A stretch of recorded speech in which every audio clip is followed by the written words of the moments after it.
Welcome to the Author to Authority podcast.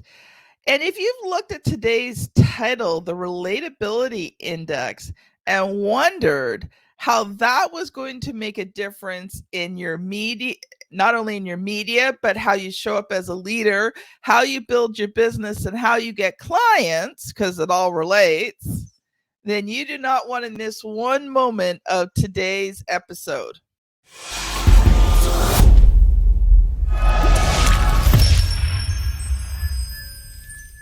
I want to welcome Kerry Barrett to the show. She took a debilitating fear of speaking and has built a 2-decade Emmy award-winning career as a television news anchor on NBC, ABC, Fox, and the Weather Channel. She is a preeminent advisor to top Fortune 100 companies in media training and on-camera readiness for a broad spectrum of situations ranging from formal talks, media interviews, to everyday sales pitches over Zoom. She offers a unique perspective of someone who has 25 years experience in front of the camera, and Kerry's specialty is teaching people how they can become relatable to their audiences and make that genuine connection. She helps people feel self-confident, sincere, energetic, yet relaxed on the screen. Welcome to the show, Kerry. Thank you for having me. It's a pleasure to be here.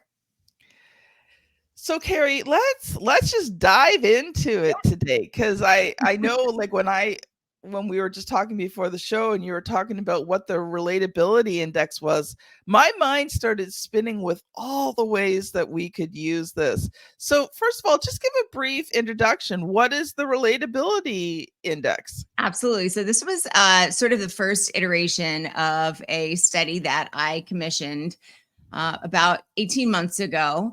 And we hope to grow it and expand all the different ways that this relatability index and the different arenas in which it is applicable. But basically, this study looked at, first, is relatability important as a characteristic in terms of building your business, building your brand, leadership. And we discovered that, yes, in fact, it was. And then we took a look at what the key characteristics of relatability were. What comprises, what characteristics or traits does somebody regularly demonstrate, whether it's, overt or sort of covert, if you will, whether it's just sort of the underscore of who they are. And we found that there are 6 main traits that come together to create an image of somebody being relatable. Now, relatability is important because it gets your audience's attention at the get-go, but it also is what creates buy-in from your audience the further you sort of go down the path with them. And those key 6 characteristics are likability, honesty, vulnerability, empathy, pleasure, and pain. I love it. I love it. You know what? It kind of impressed upon me. I can remember when I was first an entrepreneur, learning how to sell, learning how to, get clients and customers. And, I'd watch all these teaching from all these different gurus and that. And, they would talk about, this type of manipulation tactic and, how you can, overcome the objections by, manipulating their emotions and all this kind of stuff. And my heart's cry was just, I want to serve people and make money while I do it. Yeah. The other stuff sounds it gives me the heebie-jeebies.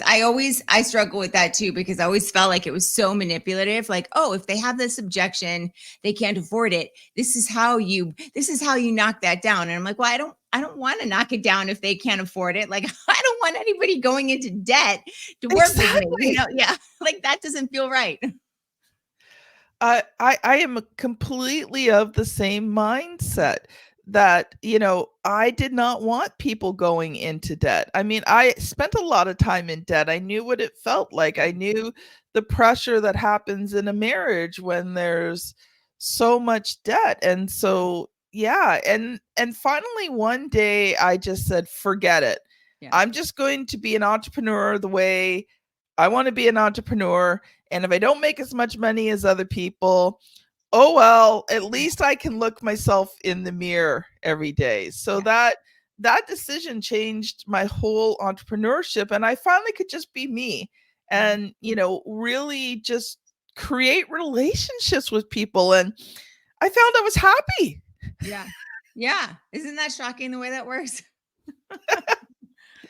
So Dan Sterling is watching on LinkedIn Live, and he says that resonates. Also important in speaking to employees. So thank you, Dan. Yeah, I totally agree with you that this applies to, not only as an entrepreneur, but how you treat your employees as well. Sure. And let's be honest, I think it probably expands to everybody who's sort of in your life, whether it's your family or your friends or your anybody who is in your realm, if you will. That the I want to say applicability. That's the word, isn't it? Am I pronouncing that Yeah, correctly? that's good.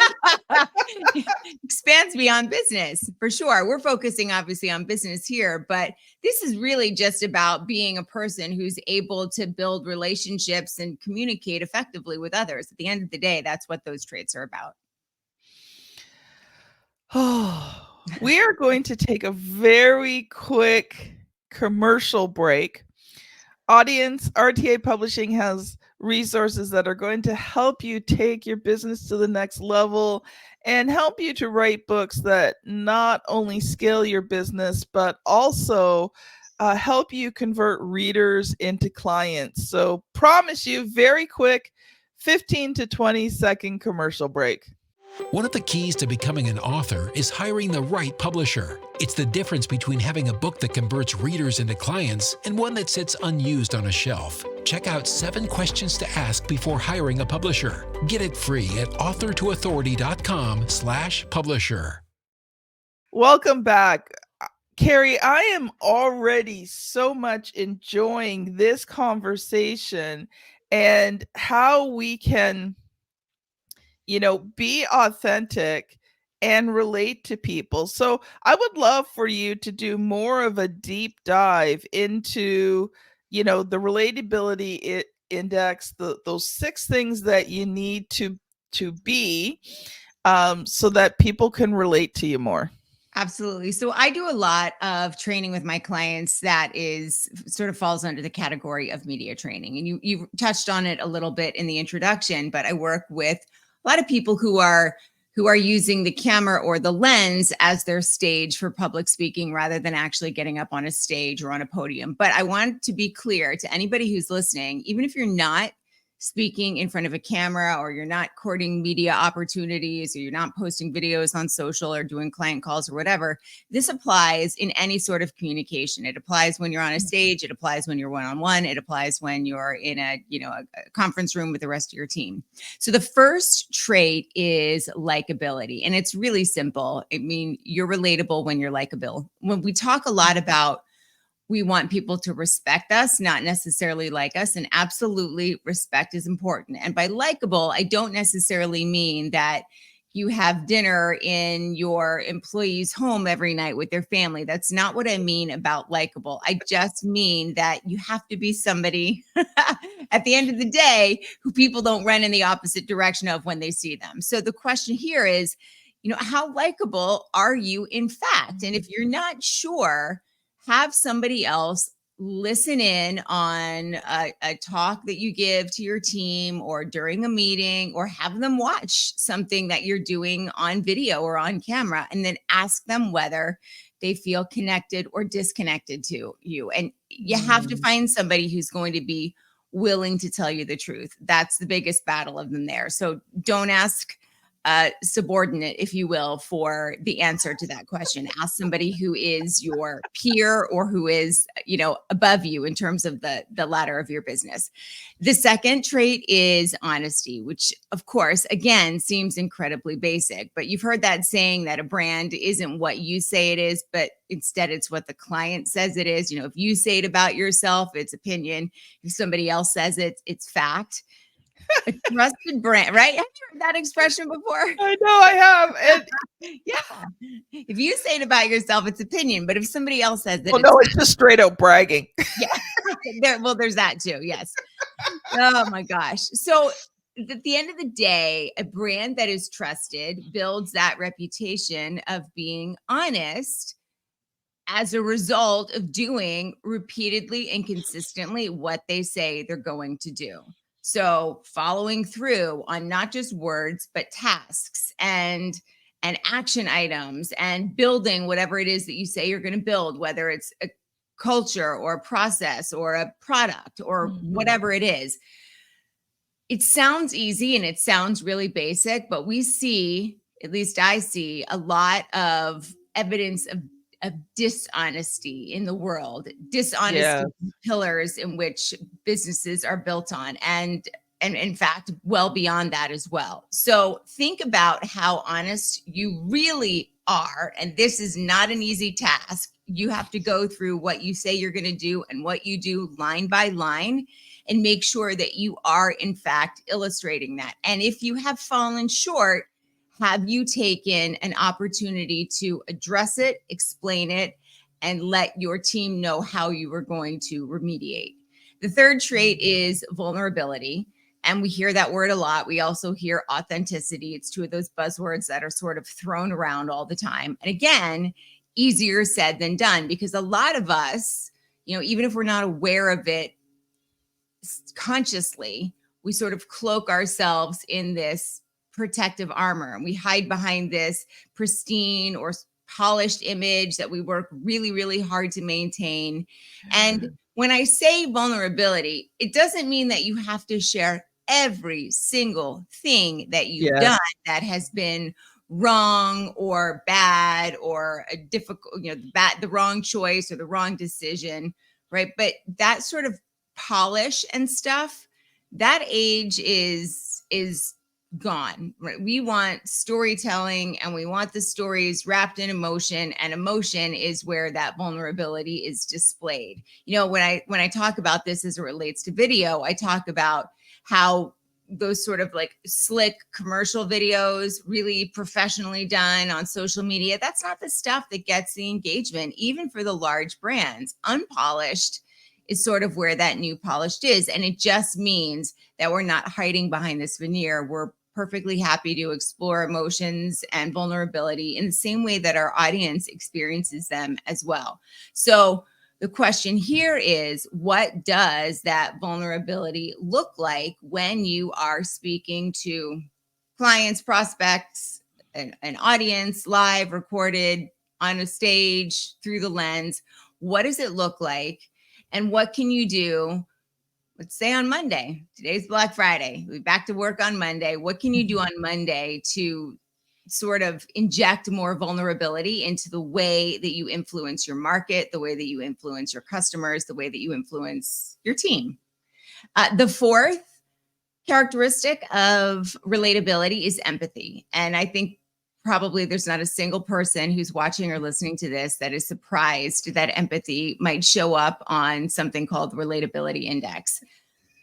I was surprised, though, to recognize or learn that all of us have it. Not all of us have it in the same degree, and not all of us show up with it in the same way, but it is actually ingrained in our DNA, right? We all have nurturing tendencies. It's how we managed to evolve as a species from millennia ago to where we are now. If we didn't have empathy or the ability to care, all of our offspring would have passed along the way. So that's what it comes down to at the end of the day. It is, are we able to use empathy to nurture and influence the people around us?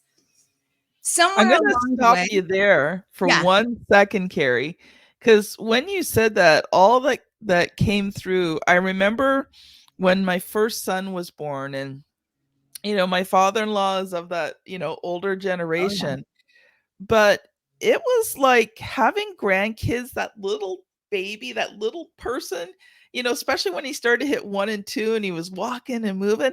Yeah. it was like this, all of a sudden, this nurturing side that we had never seen in my father-in-law, like, came to life. Yeah.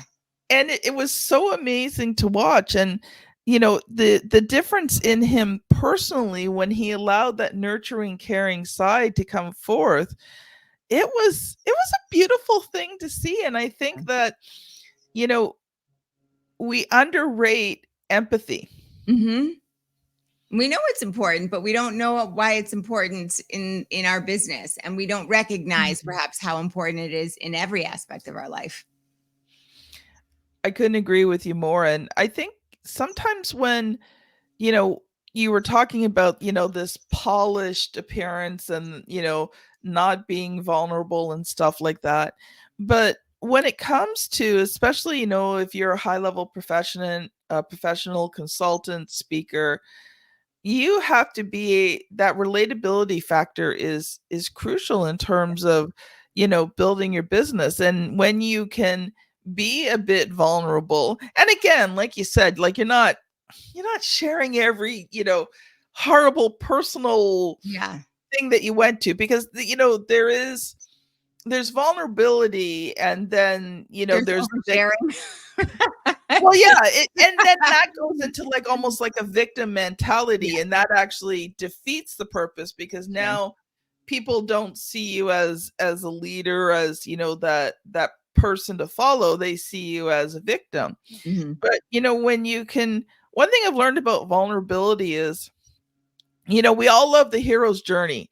So, when you can share about those times, and share honestly about those times when, things weren't good. Yeah. But then, how do you overcome it? And, how can you be victorious in it and use that to encourage others?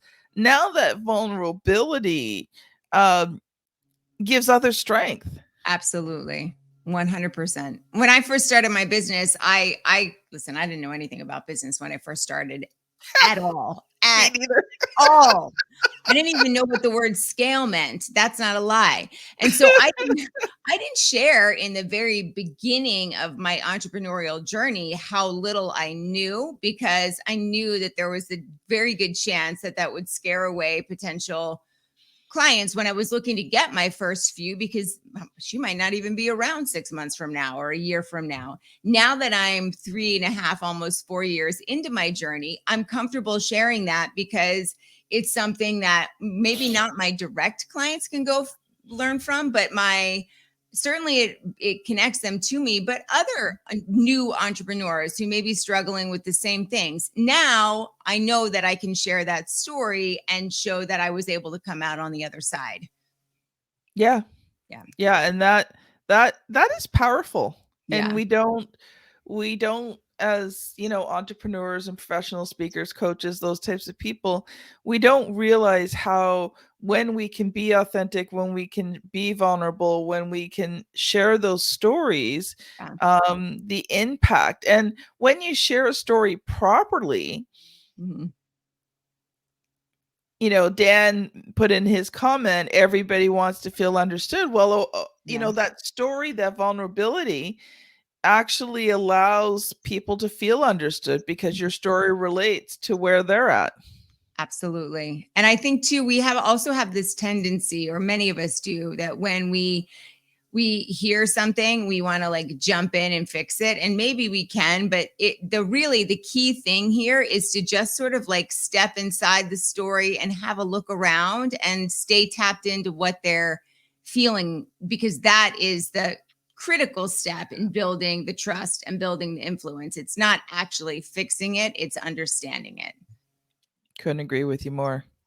Kerry, I know you have some more elements to share with us. I'm going to let you loose again. All right. So we're down to the last two now.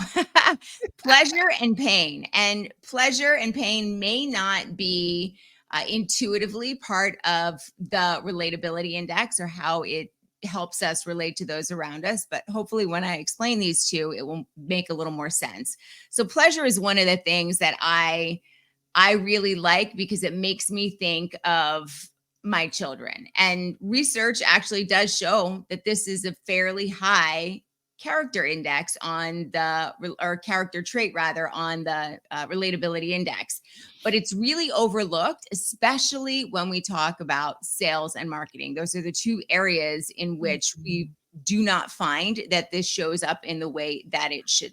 And I want you to think, when I say it reminds me of my kids, the reason it does is because think about when kids meet a new friend for the first time. One of the very first things they do is like, hey, you want to see my new fire truck? Or like, hey, I'm playing in the sandbox. I have this fire truck. You want to play with my dump truck? And we'll play together. One of the first things that they do is they want to share, and they share their toys. And when they share their toys, right, they're sharing, in essence, something they're taking pleasure in. We don't do this as adults. Sharing is such a great way to connect and engage, especially if it's a new relationship, but we don't do it as adults, and we definitely don't do it in business, not the way that we should. We do it in our personal lives. You know, I have a new recipe, or I got this great new dress for an event, or I just, whatever, I don't redid my bathroom. Come check it out. We do all of that stuff in our personal lives, but we don't do it in business. It gives us an edge if we can. So think about what this would look like in your own business with people that you're trying to sort of influence. You know, how can you share your toys? And when I'm giving a speech, I always say, like, that's your homework for the weekend. Go and figure out how you can share your toys without getting arrested. And then the last trait here is pain. And this one obviously is the opposite of pleasure. It's why I put the two together, and it might not make sense either. We seem to sort of shy away when we are in pain or when things go wrong. And this taps into the empathy trait as well. You know, we've heard a lot, and I think we are moving away from this, but that whole idea of never say you're sorry, that's something that's been passed around, you know, well beyond the business realm for a long time. Never admit that you're wrong. Heck, we see it in politicians all the time. But the research here shows us that people respect when you can acknowledge their pain, or even when you can acknowledge your own pain. And when they respect you, you can influence them on a higher level. So acknowledge what they're going through. You know, I think about this. I was on a flight a couple of weeks ago, and the airlines were super delayed. It was weather. It wasn't their fault, but you know, all the things are going wrong. The luggage is lost, and the gate agent is like, you know, whatever. And I get it. I don't care. Yeah, she or he has been there all day. Your problems are like the furthest thing from her mind right now. She just wants to leave, or he just want to leave. But if they could just simply acknowledge, like, I know this really sucks. I apologize. We're doing everything that we can. Like, how much would that, even if it didn't remove your feelings of irritation, it would dial down the way that you express them. So think about having a simple, genuine statement of acknowledging pain, which again, sort of dovetails back into that empathy trait, and what kind of an effect that can have on the person's experience around you. And then ultimately how that affects the way that you're able to influence them, whether it is a host that you're talking to on a show, on a news show, or somebody who may be considering buying your service or your book or your product, or simply your team, you know, acknowledging the challenges that they're going through as well, and the pain that they're dealing with. You know, when you first said pain, all I could think of was like marketing, and how, you know, they use pain as a way of, well, sometimes manipulation, but sometimes relatability. But then I was surprised by pleasure. But when you were talking about your kids, it reminded me of a couple of stories. Yeah. Back during COVID, my grandson was 6 months old when COVID hit. And so for, you know, those 3 years, he really did not interact with other kids. Yeah. And so when things finally started to open up, and especially here in Canada, it took forever because winter is flu and cold season to begin with. And then, so, you know, we got a couple of short months in the summer where you could do some socializing. And then winter, sometimes we were in complete lockdown. Yeah. So we were having a small party at our church at our home for some of the church people and the family and that. And one family brought their son that was about 6 months younger. And immediately, like, the two of them just kind of latched on to each other. They were just so happy, and they were playing together, and they were sharing. And then we have a beach not far from the house. So the one family went down to the beach, and my son had stayed. And so then my grandson realized this other kid was gone. And I mean, he only met the kid a few hours ago, and he's like, he wasn't talking a lot, but he's like, friend, we're my friend, right? And he didn't know his name, but yeah. And then he was so sad. I'm just like, oh, I'm sorry, sweetheart, but your friend's gone. Friend gone? Not see friend, right? He was so upset. And then I'm like, don't worry, you'll see him tomorrow at church. See at church? Yeah, you'll see him. So he was so happy. And then they saw each other at church. And the first thing they did is give each other a big hug, right? Yeah. And then they're playing with their toys and all this. And, boys being boys, within a few minutes, they were fighting over the toys. Sure. That's how it goes. It was just like so sweet. And I remember just how much like joy that gave me. Like I just watching it. And then this year at our church, we did a VBS, and there was two girls. They were around that 3-4ish age, and they were of opposite color to each other. Mm-hmm. And the first time they saw each other, they stood there, they looked at each other, and they're like, you're my friend. And they ran up and they hugged each other, right? So every time they come to church, they look for each other, and they're like, where's my friend? Where's my friend? And I won't say their names, right? I want to protect, but they're like, where's my friend? Oh, she's over there. Okay, I got to go see my friend now. And, they would hug each other, and they'd be walking down the church aisle hand in hand together. And it's just like, I'm like, oh, that feels so good. Yeah, they don't have any of that limitation. They don't have any of the head trash. Like, oh, if I call this person my friend or I give them a big hug, maybe they'll reject me. It's just they wear it on their sleeve, Yeah, and I think, when you talk about, sharing your pleasure, I'm thinking about that. How can I share my toys? Yeah. In a way. And, one thing I was thinking about was, as an entrepreneur, I think sometimes you have to have hobbies. You have to have things. Now, mind you, my hobby makes me money, but that's okay. That's sort of my side hustle. But I love to craft. I started knitting at 5 when my grandmother taught me. I knit, I crochet, I cross stitch.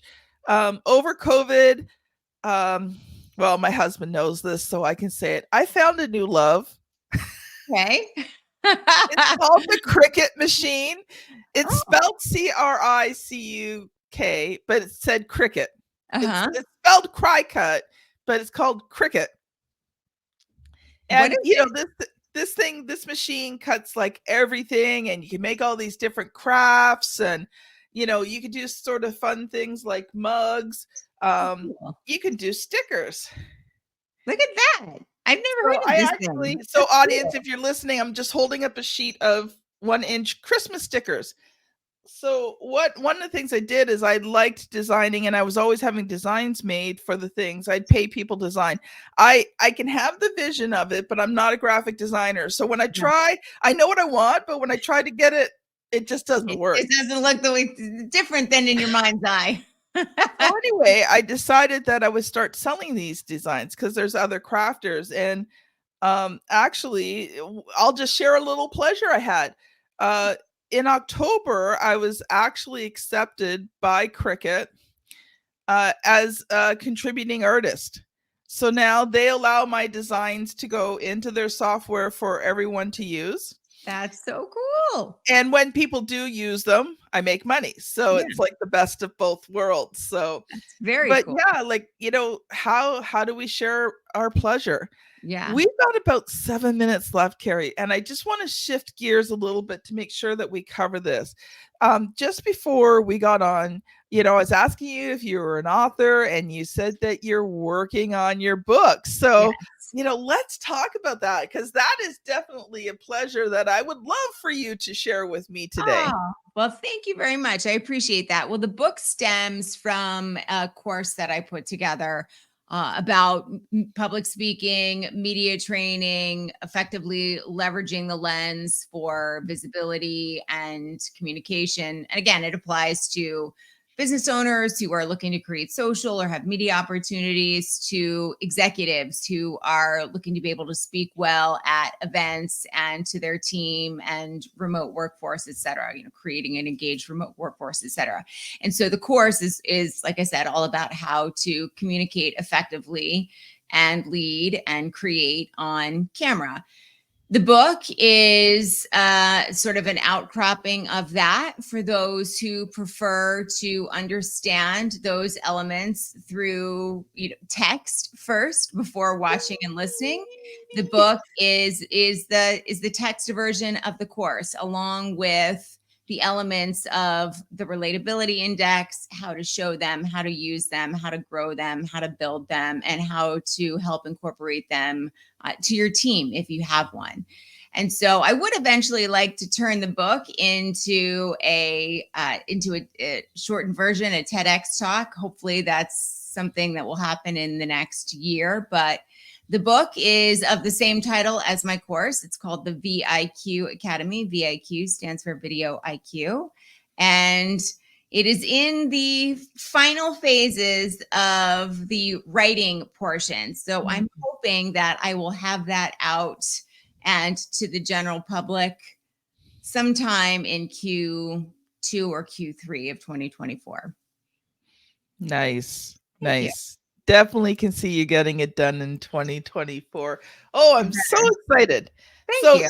You're just in the writing phase. So I'll still ask you the question I ask every author that comes on the show, but obviously you haven't published it yet, but we'll focus on the writing part.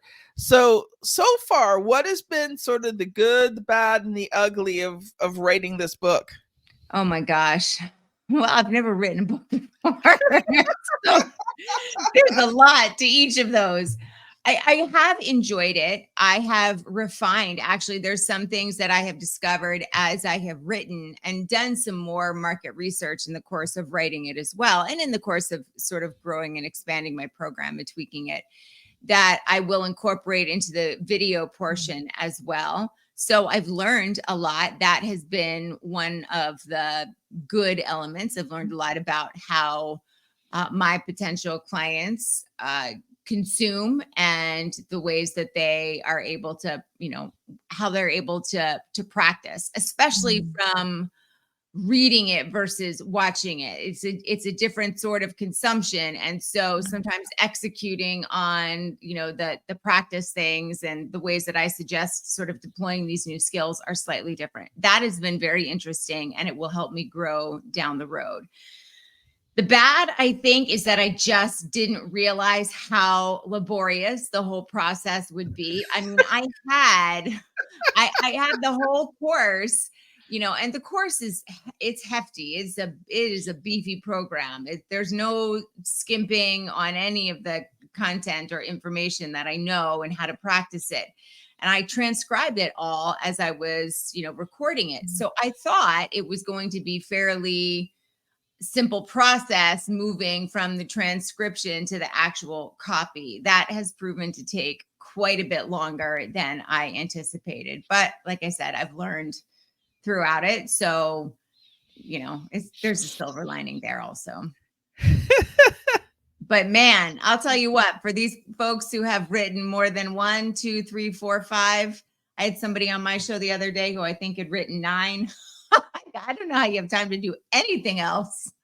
It's impressive.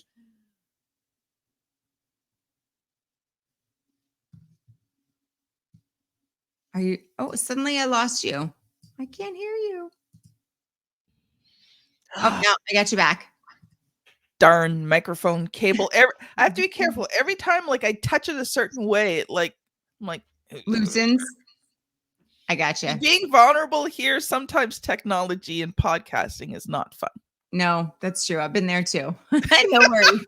I think we've all learned to give one another, hopefully, a little bit of grace, especially over the course of the last 3 years. Like, if there's one thing we've had to learn, it's to be a little kinder to everybody else and ourselves as well. Oh, one thing I was thinking of when you were talking, one of the things I teach on is called the create method. Mhm. And so it's, how you can create a book that converts reader into clients. And it's based on the word create. So first of all, your book has to create authentic relationship, has to reveal the real problem, not the surface stuff, the real problem.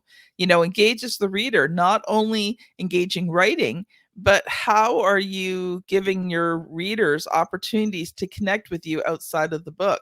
Yeah. Right. So these are all the things that we talk about. Answer the questions. Doesn't answer their questions. If it doesn't answer their questions, well, there's no use publishing the thing. Yeah. Target it to a specific person, because you talked about a few different groups there. So highly recommend that you focus in. We call it the audience of one. Yeah. To really make a book effective, it's the more targeted it is, the better. Now, it doesn't mean it can't relate to many people, but you have to really focus in on that one. And of course, excellently done. And I suspect, from this interview that would be something that you would do. So just a few thoughts for you while you are writing your book.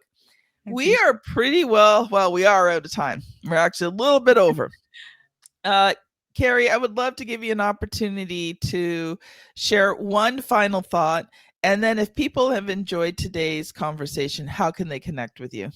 Oh, I appreciate that. One final thought. Well, listen, if you are hiding behind any sort of excuse or armor, and most of us are, in fact, sometimes it's so baked in we don't even realize it. It's time to get intentional about shucking it and living your true self in front of the camera, on the stage, in your business. And as scary as that seems, and I mean, in my news career, this is like second nature. I mean, it's just part of how you establish a bond with your audience. You share your own personal story. It's how they connect to you. They don't connect to you by you reading the story about the latest drive-by or pothole. They connect by who you are. And so that part was very easy for me. I'd done it for a long time and I was really good at it. I did not realize how difficult it would be to continue that when I switched into my business, because suddenly the stakes changed, and it was me, Kerry, up there rather than Kerry, the news anchor at whatever place I was at the time. And so that was actually quite tricky. And so don't assume that it's easy to do or that you're already doing it. I had to take a good hard look at myself and figure out how to redo it for me when I launched my business. So I guess that's my final thought. And thank you for giving me the opportunity to let people connect with me. If you're interested in what I do or how I do it or how we might be able to work together, one of the easiest places to go is my website. It's my name, kerrybarrett.com. And you can also find me on Instagram, YouTube, and LinkedIn. I am Kerry Barrett. So you find me on all the social medias. I post daily with tips on showing up on camera, how to overcome mindset blocks, and, some behind the scenes stuff as well. Love it. Thank you so much, Kerry. Thank you. If you've enjoyed today's episode, I highly recommend that you go back to episode 436, 7 Steps to Becoming a Premium Brand with Drake Nightenhelzer. And so if you are on YouTube, there will be a thumbnail here somewhere. And one of these days, my daughter helps me out with the podcast. I'll actually ask her where she puts the thumbnail, because I never know where it's going to go. But it's on the screen here somewhere. And if you are listening on your podcast app, this is episode 457. So you're going to want to scan back about 20 episodes. I promise you it will help to continue from today's conversation with Kerry. Kerry, thank you so much for being on the show. Audience, you know how much I love you. Thank you for listening, and we will see you on the very next episode. Bye now.